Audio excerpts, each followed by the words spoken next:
Gaza में Israeli सेना की एयर स्ट्राइक हमले में 6,546 लोगों की मौत। हमास के हमले में 1400 इजरायलियों ने गंवाई जान। इजरायल की बमबारी में 2,704 फिलिस्तीनी बच्चों की मौत हुई। पिछले 24 घंटे में 344 बच्चों की जान गई। गाजा में हुए इजरायल के हमले में 1500 से ज्यादा महिलाओं की मौत हुई है। 364 बुजुर्ग भी एयर स्ट्राइक में मारे गए। इजरायल हमास जंग में अब तक 24 पत्रकारों की भी मौत, 20 फिलिस्तीनी, 3 इजरायली पत्रकार की मौत, 3 पत्रकारों के लापता होने की भी जानकारी। अमेरिकी गुजारिश पर इजरायल ने फिलहाल टाला गाजा पर जमीनी हमला। नेतन्याहू बोले हमास को खत्म करना और बंधकों की रिहाई ही मकसद है। इजरायल का यूएन अधिकारियों को वीजा देने से इनकार। यूएन महासचिव गुटेरेस के हमास हमले को सही ठहराने पर एक्शन। इजरायल पर हमास के हमले पर खुलासा। अमेरिकी मीडिया रिपोर्ट में दावा, ईरान में मिली थी हमास और पीआईजे के आतंकियों को ट्रेनिंग। 7 अक्टूबर से कुछ हफ्ते पहले हुई इनकी ट्रेनिंग।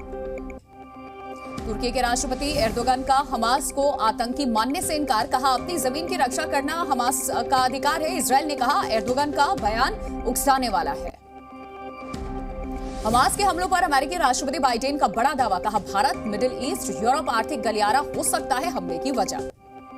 गाजा पट्टी में तबाही की सैटेलाइट तस्वीरें आई सामने। इजरायल के हमले के पहले और हमले के बाद की तस्वीरें दिखी। इजरायल की बमबारी से दहला पश्चिमी गाजा। इजरायली फाइटर जेट बरसा रहे बम, हमास के ठिकानों पर निशाना। इजरायल की ओर से गाजा पर हमले जारी हैं। कई इलाकों में की गई बमबारी, उठता दिखा धुएं का गुब्बार। गाजा में बेकरी पर इजरायल ने बरसाए रॉकेट। हमले में 10 लोगों की मौत हुई, कई घायल भी। हमास ने इजरायल पर रॉकेट से हमला किया। हमले में 4 लोग बुरी तरह घायल भी हुए। हमास ने फिर दक्षिण इजरायल की तरफ रॉकेट दागे हैं। आईडीएफ का बयान, बाहरी क्षेत्र पर हुआ था हमला। इजरायली डिफेंस फोर्स ने आतंकी संगठन हमास को बताया बीमारी। कहा इस बीमारी को जड़ से उखाड़ फेंकना होगा। हमास ने गाजा से तेल अवीव पर रॉकेट से हमला किया। हमले में 2 लोग गंभीर रूप से घायल। लेबनान में इजरायल और हिजबुल्लाह के बीच में गोलीबारी जारी है। इजरायली वायुसेना ने हिजबुल्लाह के निगरानी चौकी पर किया हमला। आईडीएफ ने दी इसकी जानकारी। इजरायल और हिजबुल्लाह के बीच में तनाव। गोलीबारी के बीच में लेबनान सीमा पर दिखा धुएं का गुब्बार। लेबनान बॉर्डर पर इजरायली टैंकों की तैनाती। टैंक से हिजबुल्लाह के ठिकानों पर किया जा रहा है हमला। इजरायल लेबनान बॉर्डर पर हमला। हिजबुल्लाह और आईडीएफ के बीच में वार पलटवार जारी। लेबनान की पहाड़ियों से उठता दिखा धुआं। इजरायल हमास युद्ध पर सुरक्षा परिषद में गहराया गतिरोध। अमेरिका के प्रस्ताव पर रूस और चीन का वीटो। चेक रिपब्लिक के प्रधानमंत्री से मिले इजरायली पीएम नेतन्याहू। फियाला ने युद्ध के लिए हथियार भेजने का किया वादा। यूएनएससी में दिए गए बयान पर यूएन महासचिव गुटेरेस की सफाई। बोले मेरे बयान को गलत तरीके से पेश किया गया। अरब देशों ने किया यूएन महासचिव गुटेरेस का समर्थन। यूएनएससी में दिए गुटेरेस के बयान की हो रही है आलोचना। श्रीलंका पहुंचा चीन का शी यान 6 पोत। कोलंबो बंदरगाह पर रुका जासूसी जहाज। चीन ने जहाज को बताया रिसर्च पोत। भारत ने कनाडा में फिर से शुरू की है वीजा सेवाएं। एंट्री, बिजनेस, मेडिकल वीजा और कॉन्फ्रेंस वीजा के लिए शुरू की गई ये सेवाएं। अमेरिका के लिविस्टन में ताबड़तोड़ गोलीबारी। फायरिंग में 22 लोगों की मौत हुई, 60 से ज्यादा घायल हुए। गोलीबारी में घायल हुए लोगों को अस्पताल लेकर पहुंची एम्बुलेंस। हॉस्पिटल में भी बढ़ाई गई सुरक्षा।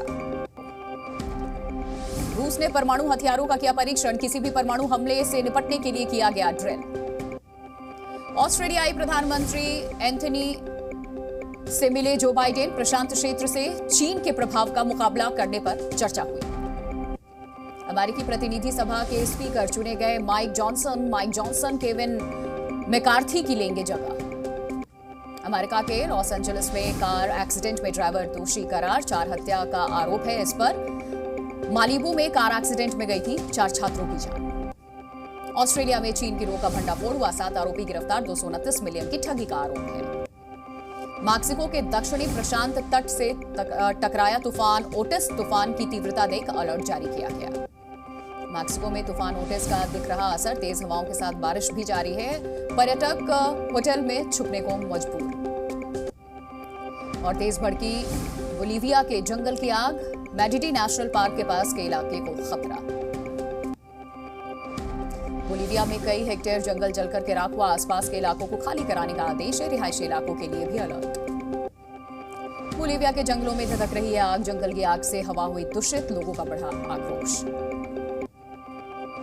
पेरू पैराग्वे में पकड़ी गई 6 टन से ज्यादा ड्रग्स। यूरोप और अमेरिका में होने वाली थी इसकी तस्करी। पेरू पुलिस और नौसेना ने चलाया ऑपरेशन वेल। 3 टन कोकीन को किया जब्त। राष्ट्रपति ने तस्करों को दी चेतावनी। साउथ कोरिया में 29 अक्टूबर को शोक सभा आयोजित करने का प्लान है। हेलोविन पार्टी में मारे गए 159 लोगों को दी जाएगी श्रद्धांजलि। इंग्लैंड में सड़कों पर आया ऊंटों का झुंड, यातायात हुआ प्रभावित। Z News।